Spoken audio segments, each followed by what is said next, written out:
touching the ocean's masterpiece in Phú Quốc. Setting sail into a dream, this morning, the sea of Phú Quốc was still, like a watercolor painting untouched by brush. The water, crystal blue. The sun just beginning to spill golden light over the gentle waves.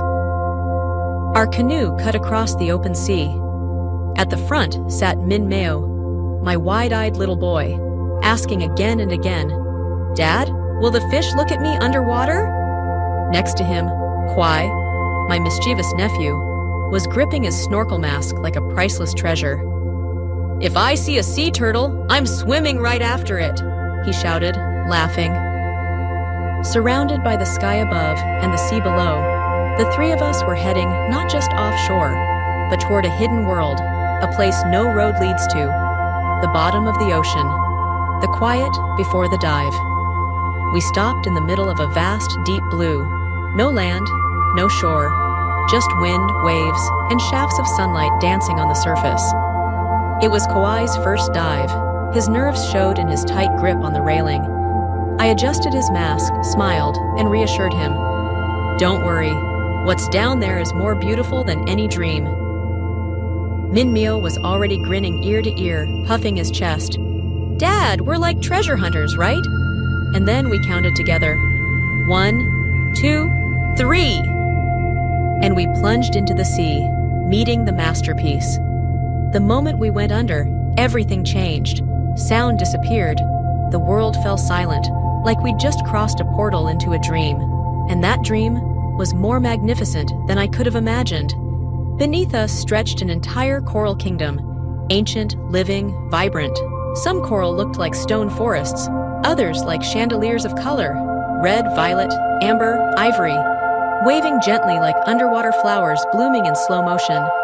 Khoai clumsily kicked toward me, eyes wide behind his goggles. He pointed at a group of clownfish darting through a sea anemone. Minh Mèo swam next to me and reached upward. A shimmering school of fish had just glided through a sunbeam, like a moving constellation. Then, silently, a sea turtle passed by. We all froze in wonder. Khoai gave chase for a few meters before turning back, his body bursting with excitement. We couldn't hear him laugh, but his eyes were glowing. We weren't just diving. We were floating through a cathedral built by time and nature. Every coral branch, every ray of refracted light, every fish weaving between rocks. It was a masterpiece, sculpted not by hand, but by centuries of sunlight and salt water. But part of us remains below. When we emerged from the water, the sun still shimmered across the waves. We took deep breaths, full of joy and salt and awe. Minh Mèo turned to me and said, "Dad, why is it so beautiful down there? I thought places like that only exist in cartoons." I looked at him, then at Khoai, and then back at the sea, still glittering, still whispering.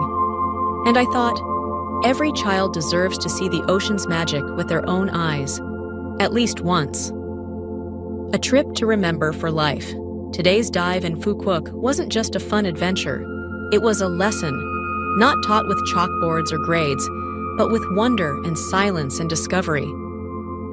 I believe that years from now, even when the boys grow up in a world of concrete and traffic, they'll remember this moment when the three of us dived into the deep blue together and touched a living masterpiece, eternal, wordless, and unlike anything else on Earth.